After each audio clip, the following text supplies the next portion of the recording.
Assalamualaikum warahmatullahi wabarakatuh. Perkenalkan, nama saya Misalna Velia dengan NIM 2210 201061 PAI 5C. Baiklah, selanjutnya saya akan menjelaskan materi bab 4 mengenai metode penelitian eksperimen. Yang pertama, mengenai pengertian. Pada bab 1 telah dikemukakan bahwa bila dilihat dari tingkatan kealamiahan tempat penelitian terdapat 3 metode penelitian, yaitu penelitian eksperimen, survei, dan naturalistik. Penelitian eksperimen dilakukan di laboratorium, sedangkan penelitian naturalistik atau kualitatif dilakukan pada kondisi yang alamiah.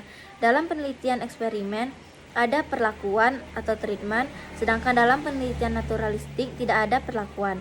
Dengan demikian, metode penelitian eksperimen dapat diartikan sebagai metode penelitian yang digunakan untuk mencari pengaruh perlakuan tertentu terhadap yang lain dalam kondisi yang terkendalikan.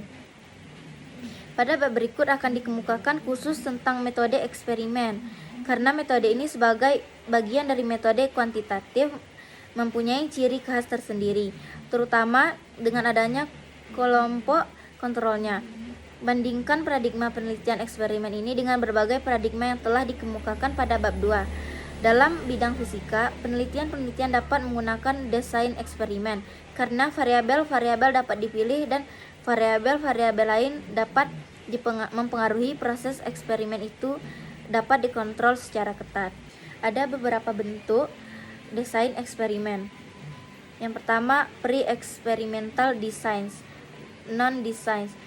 Dikatakan pre-experimental designs karena desain ini merupakan eksperimen sungguh-sungguh. Mengapa? Karena masih terdapat variabel luar yang ikut berpengaruh terhadap terbentuknya variabel dependen. Jadi, hasil eksperimen yang merupakan variabel dependen itu bukan semata-mata dipengaruhi oleh variabel independen.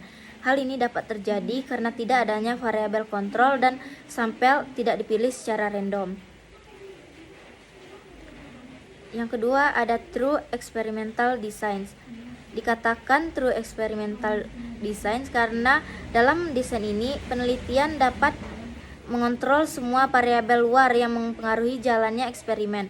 Dengan demikian, validitas internal dapat menjadi tinggi. Ciri utama dari true experimental adalah bahwa sampel yang digunakan untuk eksperimen maupun sebagai kelompok kontrol diambil secara random dari populasi tertentu. Jadi, cirinya adalah adanya kelompok kontrol dan sampel dipilih secara random.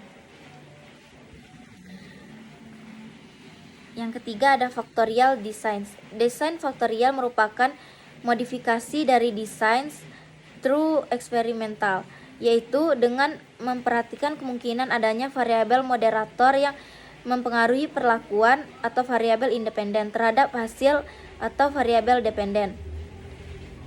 Pada desain ini, semua kelompok dipilih secara random, kemudian masing-masing diberi pretest. Yang keempat, ada quasi-experimental design. Bentuk desain eksperimen ini merupakan pengembangan dari true experimental designs yang sulit dilaksanakan. Desain ini mempunyai kelompok kontrol, tetapi tidak berfungsi sepenuhnya untuk mengontrol variabel-variabel luar yang mempengaruhi pelaksanaan eksperimen.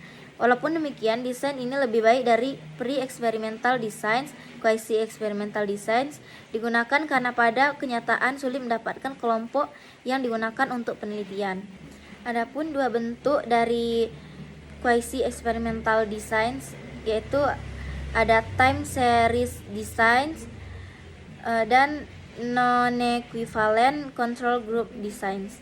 Baiklah, itu saja yang dapat saya paparkan mengenai materi dari bab 4. Jika terdapat salah kata, saya mohon maaf. Saya tutup dengan wallahu muwaffiq ila aqwamit thoriq. Wassalamualaikum warahmatullahi wabarakatuh.